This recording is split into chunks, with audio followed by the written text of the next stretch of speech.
Pamilyar ka ba sa katagang ito? Maaaring napanood mo na ang pelikulang ito noon. Ito ay si Thanos, ang pinakamalakas at makapangyarihang kalaban ng mga Avengers sa Endgame. Sinabi niya ay siya ay inevitable. Hindi mo siya pwedeng iwasan at hindi mo siya pwedeng takasan. Kumpiyansa siya sa kanyang sarili na walang tatalo sa kanya. Ngunit sa bandang huli, sa pagtulong-tulong ng mga Avengers, siya ay natalo at naglahong parang bula. Ito'y isang halimbawa lamang ng nakakalasong ugali, ang pagmamayabang. Ang pagmamayabang o pagmamataas ay malinaw na sinaad sa Biblia na makikita natin sa Romans 12 verse 3. Not to think of himself more highly than he ought to think. O huwag niyong pahalagahan ang inyong sarili ng higit pa sa nararapat. Minsan may isang hari na namamasyal sa hardin sa bubong ng kanyang palasyo sa Babylonia. Sinabi niya, talagang dakila na ang Babylonia. Ako ang nagtatag nito upang maging pangunahing lungsod at maging sagisag ng aking karangalan at kapangyarihan. Hindi pa siya natatapos sa pagsasalita ng isang tinig ang nagmula sa langit na nagsabi, Haring Nebukadnesar, pakinggan mo ito. Aalisin na sa iyo ang kaharian. Ipagtatabuyan ka sa parang at doon maninirahan kasama ng mga hayop. Kakain ka ng damo katulad ng baka.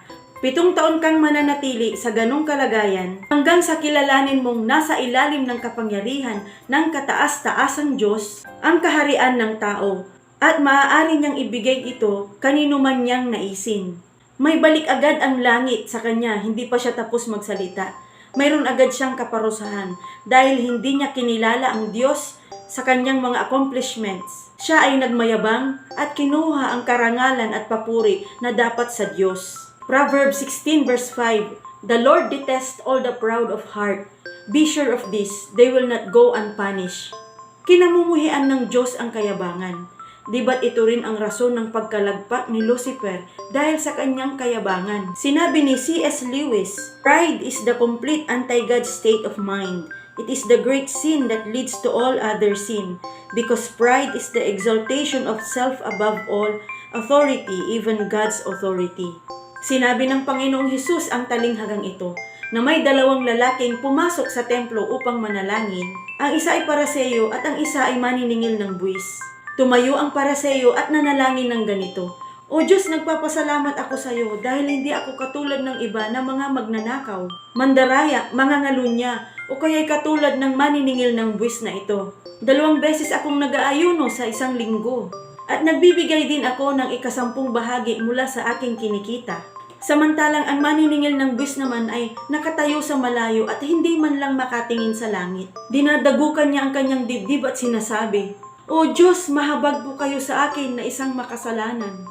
At sinabi ng Panginoong Hesus, Sinasabi ko sa inyo, ang lalaking ito ay umuwi ng matuwid sa harapan ng Diyos at hindi ang Pariseo, sapagkat ang sinumang nagmamataas ay ibababa at ang nagpapakababa ay itataas. Ang mayabang ay hindi niya alam na siya ay mayabang o mapagmataas. Nihahambing niya ang kanyang sarili na siya ay mas mabuti, mas magaling siya o mas banal.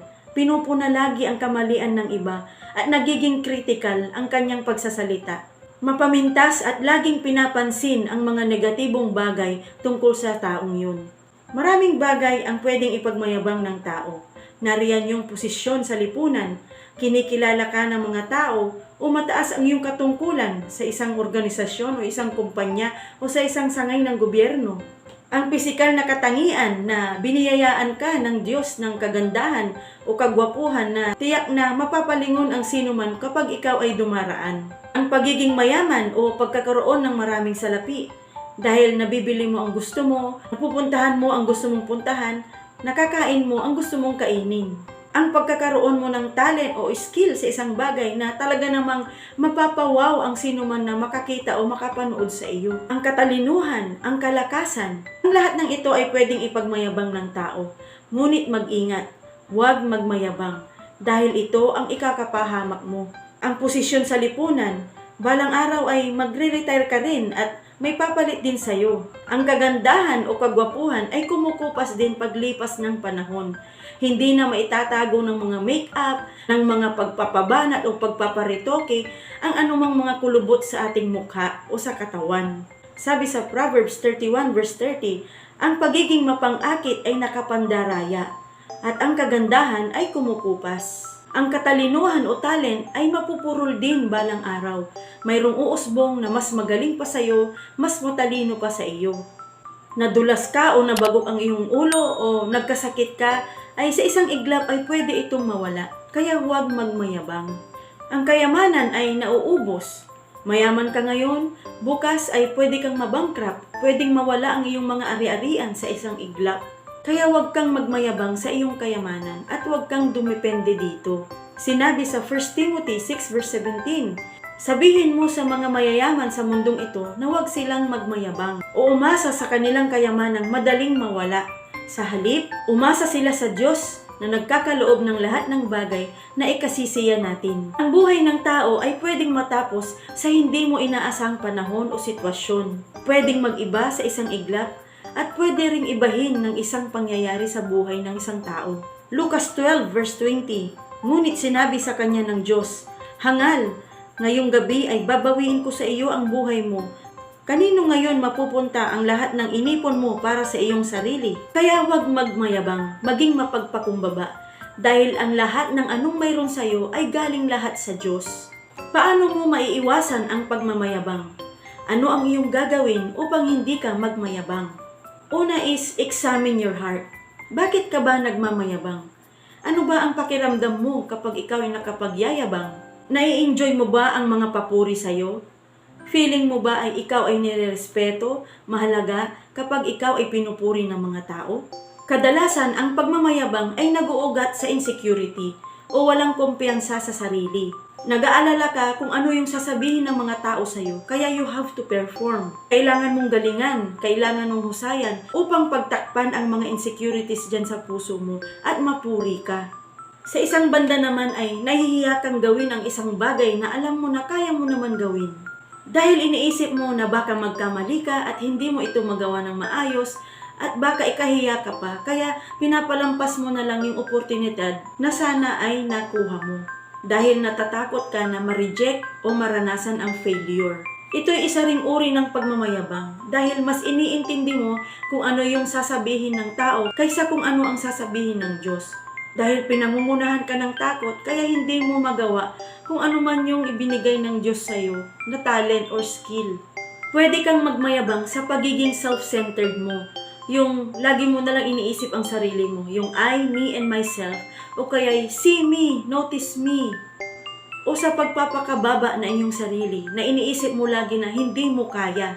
Nahihiya ka, natatakot, kaya ayaw mong subukan. Kahit alam mong sa sarili mo ay kaya mo. I-please mo ang Diyos at hindi ang tao. Do your best at gawin mo kung ano yung kailangan mong gawin at gampanan. Do it for the Lord and not for men.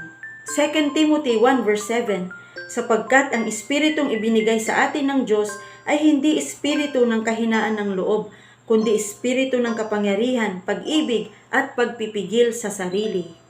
Kaibigan, mayroon bang kayabangan dyan sa puso mo? Anong area ng iyong buhay ang mayroon kang kayabangan? Examine your heart, saliksikin mo ang iyong puso, at humble yourself before the Lord. Ang pagpapakumbaba ay kasalungat ng pagmamayabang.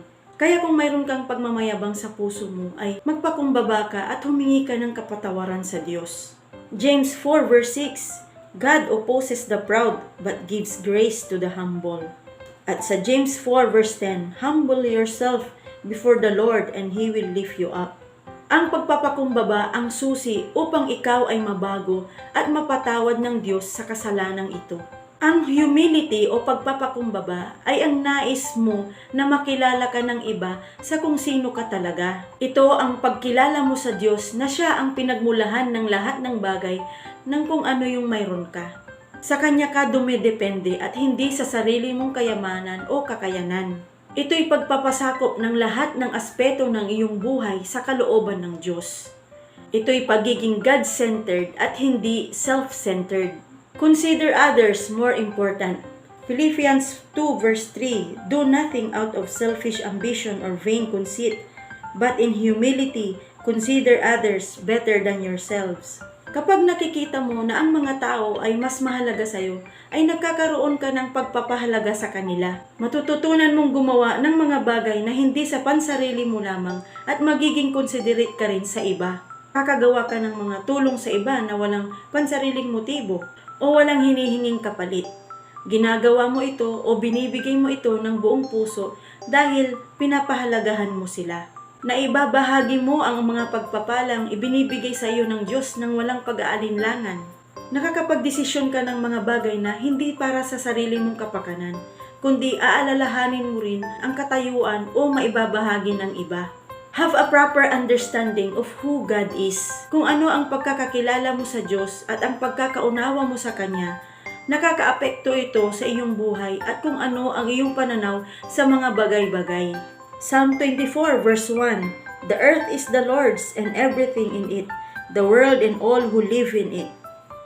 Kung kinikilala mo ang Diyos na Siya ang pinagmulan ng lahat ng bagay sa mundo, Siya ang nagbibigay ng abilidad at kalakasan upang ikaw ay makapagtrabaho o kumita ng pera o makapagsimula o makapagnegosyo o makagawa ng mga bagay na iyong ikauunlad o tungo sa pagtatagumpay ng iyong karir. Hindi mo ipagmamayabang ang anumang achievements mo o success mo sa buhay. Kung hindi mo nakikita ang Diyos bilang source at giver, madali mong maipagmamalaki ang lahat ng mga natamo mo o na-achieve mo sa buhay. Psalm 10 verse 4, In his pride, the wicked does not seek Him. In all his thoughts, there's no room for God. Kilala mo ba ang Diyos? Sinasaliksik mo ba siya sa pamamagitan ng pagbabasa ng kanyang salita o ng Biblia? Sa palagi ang pagbabasa mo ng Biblia ay makikilala mo ang Diyos at ang banal na Espiritu ang tutulong sa iyo upang ipaunawa niya ang kanyang kalooban sa iyo at ang kanyang salita. Kaya saliksikin mo ang Diyos. Magbasa ka ng kanyang salita sa bawat araw at doon mo makikilala kung sino siya at magkakaroon ka ng biblikal na pananaw sa buhay.